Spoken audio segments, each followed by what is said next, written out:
ನಮಸ್ತೆ ಸ್ನೇಹಿತರೆ, ಎಲ್ಲರೂ ಹೇಗಿದ್ದೀರಾ? ಎಲ್ಲರೂ ಚೆನ್ನಾಗಿದ್ದೀರಾ ಅಂತ ನಾನು ಭಾವಿಸ್ತೀನಿ. ನಾನು ಕೂಡ ಚೆನ್ನಾಗಿದ್ದೀನಿ. ಇವತ್ತು ನಿಮಗೋಸ್ಕರ ತಂದಿರುವಂತಹ ರೆಸಿಪಿ ಉಡುಪಿ, ಮಂಗಳೂರು, ಮಲೆನಾಡು ಸೈಡ್ನಲ್ಲಿ ಮಾಡುವಂತಹ ತುಂಬ ಪ್ರಸಿದ್ಧವಾಗಿರುವಂತಹ ಮಂಗಳೂರು ಬನ್ಸ್ ಮಾಡೋದು ಹೇಗೆ ಅಂತ ಹೇಳಿ ನಿಮಗೆ ತೋರಿಸೋದಕ್ಕೆ ಬಂದಿದ್ದೀನಿ.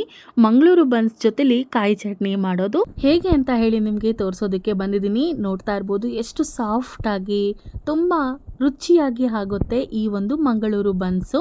ಇದನ್ನ ಮಾಡೋದಕ್ಕೆ ಬೇಕಾಗಿರುವಂತಹ ಸಾಮಗ್ರಿಗಳು: 1 ಕಪ್ ಆಗೋಷ್ಟು ಮೈದಾ, ಏಲಕ್ಕಿ ಬಾಳೆಹಣ್ಣು ತಗೊಂಡಿದ್ದೀನಿ, ಸ್ವಲ್ಪ ಸಕ್ಕರೆ, 1 ಚಿಟಿಕೆ ಅಡುಗೆ ಸೋಡಾ, 1 ಸ್ಪೂನ್ ಆಗೋಷ್ಟು ಜೀರಿಗೆ, ರುಚಿಗೆ ತಕ್ಕಷ್ಟು ಉಪ್ಪು, ಹಾಗೆ ಸ್ವಲ್ಪ ಎಣ್ಣೆ.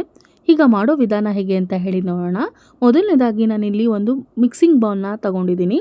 ಅದಕ್ಕೆ ನಾನಿಲ್ಲಿ 3 ಏಲಕ್ಕಿ ಬಾಳೆಹಣ್ಣು ಅಥವಾ ಸಣ್ಣ ಬಾಳೆಹಣ್ಣು ಅಂತ ಹೇಳ್ತೀವಲ್ವ, ಅದನ್ನು ನಾನಿಲ್ಲಿ ತಗೊಂಡಿದ್ದೀನಿ.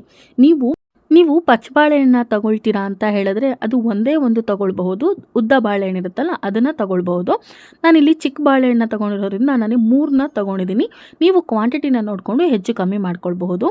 ನಾನೀಗ ಅದನ್ನು ಫೋರ್ಕ್ನ ಸಹಾಯದಿಂದ ಈ ರೀತಿಯಾಗಿ ಸ್ಮ್ಯಾಶ್ನ ಮಾಡ್ಕೊಳ್ತಾ ಇದ್ದೀನಿ, ನೋಡ್ತಾ ಇರ್ಬೋದು, ಅಥವಾ ಕೈಯಿಂದ ಸಹಿತ ಮಾಡ್ಕೊಳ್ಬಹುದು.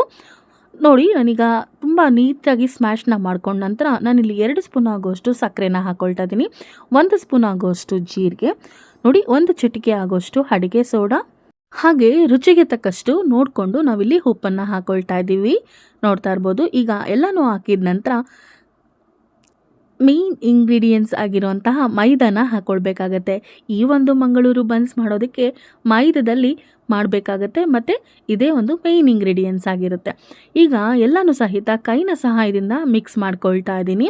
ಏಕೆಂದರೆ ಬಾಳೆಹಣ್ಣನ್ನು ನಾವು ಫೋರ್ಕ್ನ ಸಹಾಯದಿಂದ ಕಿವುಚಿರೋದ್ರಿಂದ ಈ ರೀತಿಯಾಗಿ ಕೈನಲ್ಲಿ ಸಹಿತ ಇನ್ನೊಂದು ಸಲ ಮಿಕ್ಸ್ ಮಾಡ್ಕೊಳ್ಬೇಕಾಗತ್ತೆ.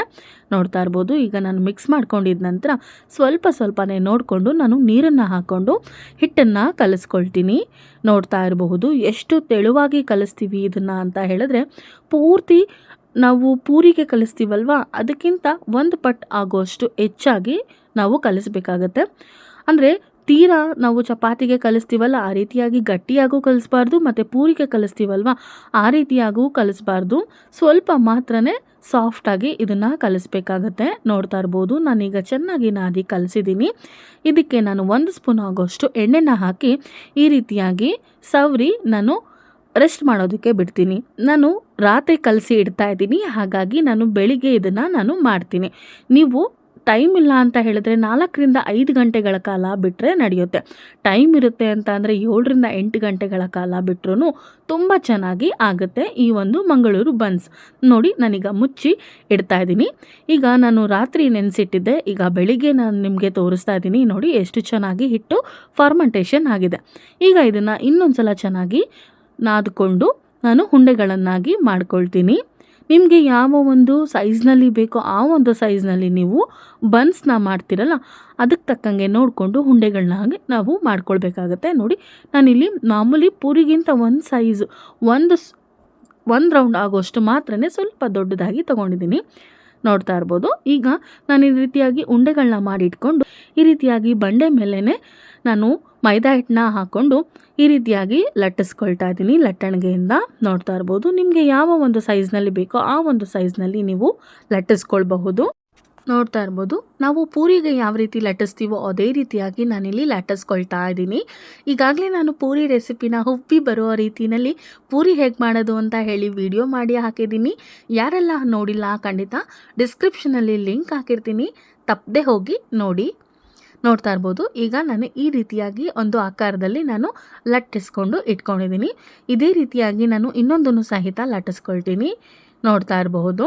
ಈಗ ನಾನಿಲ್ಲಿ ಒಂದು ಕಡಾಯಿನ ಇಟ್ಕೊಂಡಿದ್ದೀನಿ. ಅದಕ್ಕೆ ನಾನು ಸನ್ಪ್ಯೂರ್ ಅವ್ರದ್ದು ಎಣ್ಣೆನ ಯೂಸ್ ಮಾಡ್ತಾ ಇದ್ದೀನಿ. ಇದು ಫಿಸಿಕಲಿ ರಿಫೈನ್ಡ್ ಸನ್ಫ್ಲವರ್ ಆಯಿಲ್ ಆಗಿರುತ್ತೆ.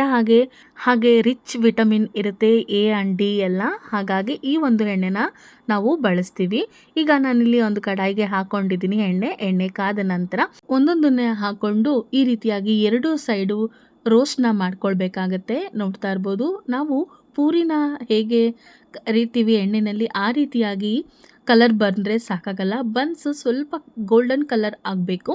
ಆ ರೀತಿಯಾಗಿ ಬಂದ್ರೇ ಬನ್ಸು ತುಂಬ ಚೆನ್ನಾಗಿ ಬೇಯ್ದಿರುತ್ತೆ. ಯಾಕೆಂದರೆ ನಾವಿಲ್ಲಿ ಪೂರ್ತಿಯಾಗಿ ಮೈದಾನ ಬಳಸ್ತೀವಲ್ವ, ಹಾಗಾಗಿ ನೋಡ್ತಾ ಇರ್ಬೋದು ಒಂದೊಂದನ್ನೇ ಹಾಕ್ಕೊಂಡು ನಾನು ಈ ರೀತಿಯಾಗಿ ಎರಡೂ ಕಡೆ ರೋಸ್ಟ್ ಮಾಡ್ಕೊಳ್ತಾ ಇದ್ದೀನಿ. ನೋಡಿ ಹುಬ್ಬಿ ಕೂಡ ಬರ್ತಾ ಇದೆ ಈ ಒಂದು ಮಂಗಳೂರು ಬನ್ಸು. ಪಂಚ್ ಥರ ಇರುತ್ತೆ, ತುಂಬ ಚೆನ್ನಾಗಿರುತ್ತೆ ತಿನ್ನೋದಕ್ಕೆ, ತುಂಬ ಫ್ಲಫಿ ಆಗಿ ಇರುತ್ತೆ. ನೋಡಿ ಎರಡೂ ಕಡೆ ಈ ರೀತಿಯಾಗಿ ಗೋಲ್ಡನ್ ಕಲರ್ ಆಗೋ ರೀತಿಯಾಗಿ ರೋಸ್ಟ್ ಮಾಡ್ಕೊಳ್ಬೇಕಾಗತ್ತೆ. ನೋಡ್ತಾ ಇರ್ಬೋದು ಎಷ್ಟು ಚೆನ್ನಾಗಿ ಹುಬ್ಬಿ ಬರ್ತಾ ಇದೆ, ಹಾಗೆ ಕಲರ್ ಕೂಡ ತುಂಬ ಚೆನ್ನಾಗಿ ಬರ್ತಾ ಇದೆ. ನೀವು ಕೂಡ ಒಮ್ಮೆ ಟ್ರೈ ಮಾಡಿಲ್ಲ ಅಂತ ಹೇಳಿದ್ರೆ ಖಂಡಿತ ಈ ಒಂದು ಮಂಗಳೂರು ಬನ್ ರೆಸಿಪಿನ ತಪ್ಪದೆ ಟ್ರೈ ಮಾಡಿ. ಹಾಗೆ ತುಂಬ ರುಚಿಯಾಗಿ ಸಹಿತ ಬರುತ್ತೆ. ಇದಕ್ಕೆ ಮಸ್ತ್ ಕಾಂಬಿನೇಷನ್ ಆಗಿ ಅಂತ ಹೇಳಿ ಅನ್ಸಿದ್ರೆ, ನಮ್ಮ ಹಸ್ಬೆಂಡ್ಗಂತೂ ಮಂಗಳೂರು ಬನ್ಸ್ ಅಂದರೆ ತುಂಬ ಇಷ್ಟ.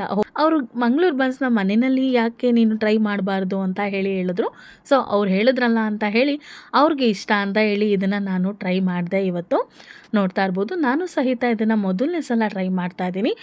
ಆದರೆ ತುಂಬ ರುಚಿಯಾಗಿ ಬಂದಿತ್ತು, ಹೋಟೆಲ್ನಲ್ಲಿ ಮಾಡೋ ಥರನೇ ಬಂದಿತ್ತು. ಸೊ ನನಗೂ ಸಹಿತ ತುಂಬ ಖುಷಿ ಆಯಿತು. ಹಾಗಾಗಿ ಈ ಒಂದು ವಿಡಿಯೋನ ನಿಮ್ಮ ಜೊತೆಲಿ ಹಂಚ್ಕೊಳ್ತಾ ಇದ್ದೀನಿ. ಈ ಒಂದು ಮಂಗಳೂರು ಬನ್ಸ್ಗೆ ಮಸ್ತ್ ಕಾಂಬಿನೇಷನ್ ಆಗಿ ನಾನಿಲ್ಲಿ ಕಾಯಿ ಚಟ್ನಿನ ಮಾಡೋದು ಹೇಗೆ ಅಂತ ಹೇಳಿ ತೋರಿಸ್ತೀನಿ. ಎಲ್ರಿಗೂ ಕೂಡ ಕಾಯಿ ಚಟ್ನಿ ಮಾಡೋದು ಗೊತ್ತಿರುತ್ತೆ, ಆದರೆ ಈ ಒಂದು ವಿಧಾನದಲ್ಲಿ ಒಮ್ಮೆ ಟ್ರೈ ಮಾಡಿ, ತುಂಬ ಈಸಿಯಾಗಿ ಮಾಡ್ಕೊಳ್ಬೋದು. ಹಾಗೆ ಇದಕ್ಕೆ ತುಂಬ ಚೆನ್ನಾಗಿರುತ್ತೆ. ನೋಡಿ ನಾನು ಮೊದಲನೇದಾಗಿ ಒಂದು ಮಿಕ್ಸಿ ಜಾರ್ಗೆ ಕಟ್ ಮಾಡ್ಕೊಂಡು ಇಟ್ಕೊಂಡಿರೋಂತಹ ಕಾಯಿ, ಹಾಗೆ ಸ್ವಲ್ಪ ಕಡಲೆನ ಹಾಕ್ಕೊಳ್ತಾ ಇದ್ದೀನಿ. ಖಾರಕ್ಕೆ ಹಸಿಮೆಣಸಿನ್ಕಾಯಿನ ಹಾಕ್ಕೊಂಡು ಒಂದು ಗೆಡ್ಡೆ ಬೆಳ್ಳುಳ್ಳಿನ ಸಿಪ್ಪೆ ತೆಗೆದು ಹಾಗೆ ಬಿಡಿಸಿ ಹಾಕ್ಕೊಳ್ತಾ ಇದ್ದೀನಿ. ಒಂದು ಇಡೀ ಆಗುವಷ್ಟು ಕೊತ್ತಂಬರಿ, ನಾನಿಲ್ಲಿ ಹುಣಸೆ ಹಣ್ಣನ್ನು ಹಾಕ್ಕೊಳ್ತಾ ಇದ್ದೀನಿ. ರುಚಿಗೆ ತಕ್ಕಷ್ಟು ಉಪ್ಪನ್ನು ಹಾಕಿ ಸ್ವಲ್ಪ ನೀರನ್ನು ಸೇರಿಸ್ಬಿಟ್ಟು ನುಣ್ಣಗೆ ಆಗೋ ರೀತಿಯಾಗಿ ಪೇಸ್ಟ್ ಮಾಡ್ಕೊಳ್ಬೇಕಾಗತ್ತೆ. ನೋಡ್ತಾ ಇರ್ಬೋದು ಈಗ ಚಟ್ನಿ ರೆಡಿ ಆಗೋಯಿತು. ನೋಡಿದ್ರಲ್ಲ ಫಟಾಫಟ್ ಅಂತ ಹೇಳಿ ಆಗೋಯಿತು. ಈಗ ನಾನಿಲ್ಲಿ ಸರ್ವ್ ಮಾಡ್ಕೊಳ್ತಾ ಇದ್ದೀನಿ. ನೋಡ್ತಾ ಇರಬಹುದು ಎಷ್ಟು ಚೆನ್ನಾಗಿ ಈ ಒಂದು ಮಂಗಳೂರು ಬನ್ಸ್ ಜೊತೆಲಿ ಕಾಯಿ ಚಟ್ನಿ ತಿನ್ನೋದಕ್ಕೆ ತುಂಬ ರುಚಿಯಾಗಿದೆ. ಈಗ ನಿಮಗೆ ಬನ್ಸ್ ಯಾವ ರೀತಿ ಬಂದಿದೆ ಅಂತ ಹೇಳಿ ತೋರಿಸ್ತೀನಿ. ನೋಡ್ತಾ ಇರ್ಬೋದು ಎಷ್ಟು ಸಾಫ್ಟಾಗಿ ಬಂದಿದೆ, ನೋಡಿ ಎಷ್ಟು ಚೆನ್ನಾಗಿ ಆಗಿದೆ. ನೋಡ್ತಾ ಇರ್ಬೋದು ಎಷ್ಟು ಮೃದುವಾಗಿ ಬಂದಿರುವಂತಹ ಈ ಒಂದು ಬನ್ಸು ಮತ್ತು ಕಾಯಿ ಚಟ್ನಿ ರೆಸಿಪಿ ನಿಮಗೆಲ್ಲ ಇಷ್ಟ ಆಯಿತು ಅಂತ ಹೇಳಿ ಭಾವಿಸ್ತೀನಿ. ಇಷ್ಟ ಆಗಿದ್ರೆ ಖಂಡಿತ ಲೈಕ್ ಮಾಡಿ. ಹಾಗೆ ಮತ್ತಷ್ಟು ಹೊಸ ರೆಸಿಪಿ ಜೊತೆ ನಿಮಗೆ ನೆಕ್ಸ್ಟ್ ವಿಡಿಯೋದಲ್ಲಿ ಸಿಗ್ತೀನಿ. ಅಲ್ಲಿವರೆಗೂ ನಮ್ಮ ಚಾನಲ್ನ ಇದೇ ರೀತಿ ವಾಚ್ ಮಾಡ್ತಾ ಇರಿ. Thank you for watching.